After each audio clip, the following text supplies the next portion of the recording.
Hello and welcome to Matt's Casual Cooking.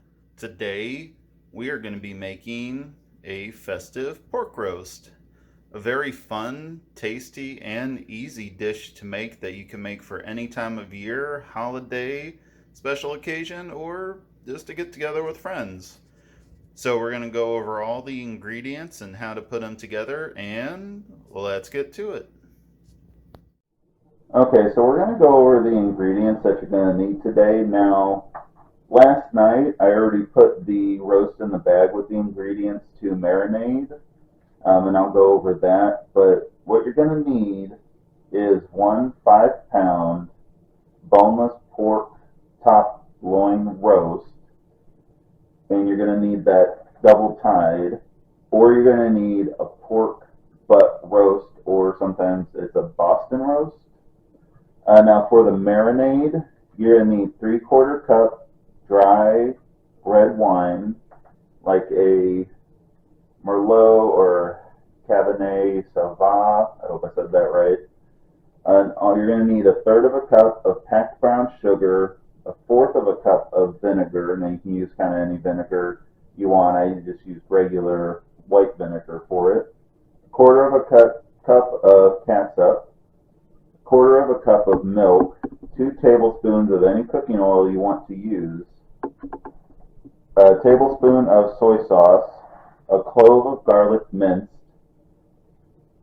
a teaspoon of curry powder, a half teaspoon of ground ginger, a quarter teaspoon of black pepper. So what you want to do on those, all those liquid plus the brown sugar and the catsup, you're going to want to just put that in a bowl and whisk it together. And you're going to want to pour it in a, this is a gallon bag. This is a little small, but it actually works better because it will sit around the meat a little bit better. Um, and then you just want to put it in like some sort of vessel, so if it busts open, it can just pour out into like your 9 by 13 pan or your tray or whatever you want to use. And then just throughout the night, well, not the night, but like during the day, because you want to refrigerate this for at least 6 to 8 hours, or well, overnight. But during the day, you want to try to flip this several times because we're trying to get the marinade to evenly distribute over the meat. Now you can add in here if you want. You could add some bay leaves, just like 2 would be sufficient. But what we're going to do is we're going to drain the meat, or not, well, drain the meat, but drain the sauce from the meat, and you're going to want to save 1 1/4 of the marinade because we're going to use that for a glaze later. So,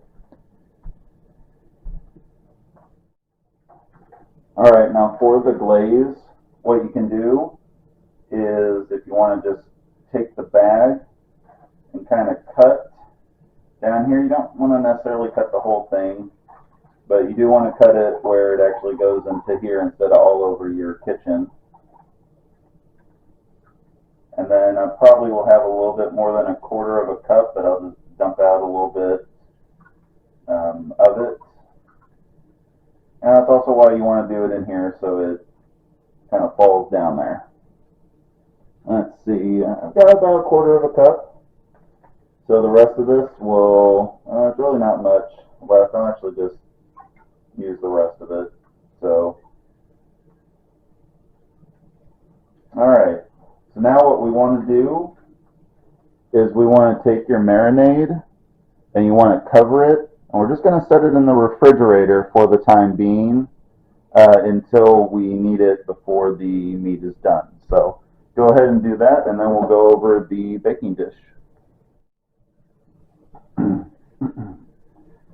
Okay, so really quick for hardware, I do have a roasting pan, and you are going to want something to set it on.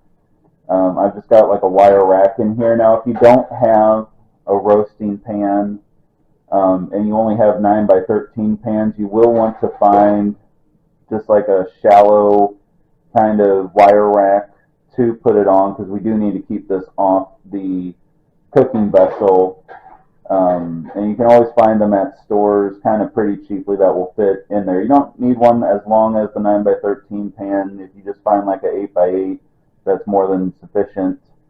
So what we're going to do is we're going to take the meat out, we're going to put it here, and you're going to want to pat the meat dry with some paper towels. And then if you have a thermometer that goes into the oven, that can go in the oven, you're going to want to go ahead and stick it in the roast. And we're going to cook this at 325 degrees for 2¼ to 2½ hours. And what we're looking for is at least an internal temperature of 160 degrees. So I'm going to go ahead and put it in here, pat it dry, and I'm going to put it in the oven. And then about 25 minutes beforehand, we're going to come back and we're going to make the glaze, because we have to glaze the meat while it's in the oven. So, all right, I will see you guys in about 2½ hours. All right, so we're going to do now the marinade about 25 minutes beforehand. So just take your marinade and just take a small saucepan. Go ahead and pour it in. And then you're going to want to take just about 2 teaspoons of cornstarch and add it in there. Now you can add a little bit more if you want to, but it's not a necessary thing. And we're just going to turn this on about medium high, and we're going to want to cook this until it starts to bubble. And then once it starts to thicken up. And then once it starts to thicken up and it starts to bubble, we're going to cook it for about another 2 minutes afterwards, and then we're going to remove it from the heat. And then we're going to actually put it onto the meat itself.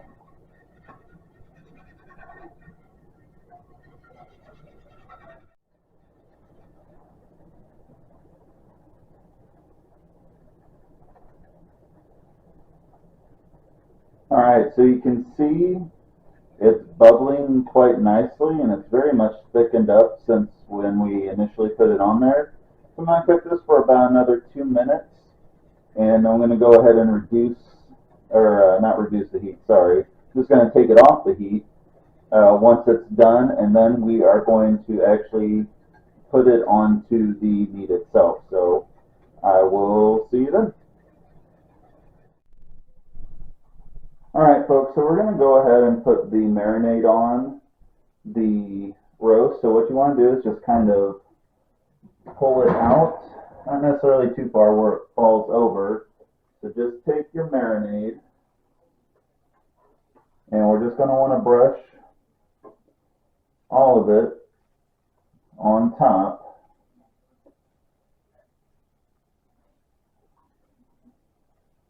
Now, I had this covered beforehand before putting this on, but I'm just going to cook it the rest of the way uncovered with the marinade on here. Now, you can, if you want to, you can take this all the way out and put your marinade on before you put it back in. But we just want to brush the rest of it on here, and then we are going to put it back in the oven for at least another 15 to 20 minutes to cook. So I'm going to go ahead and put the rest of this marinade on, and I will see you guys in about 15 to 20 more minutes.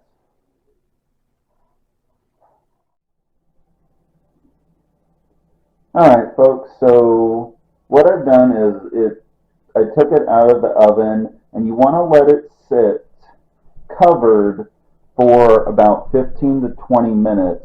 So then once that's done, you want to stick your meat thermometer in there if you didn't have one before in here. And you can see my internal temperature is 169. So we're in really good shape. So this is done.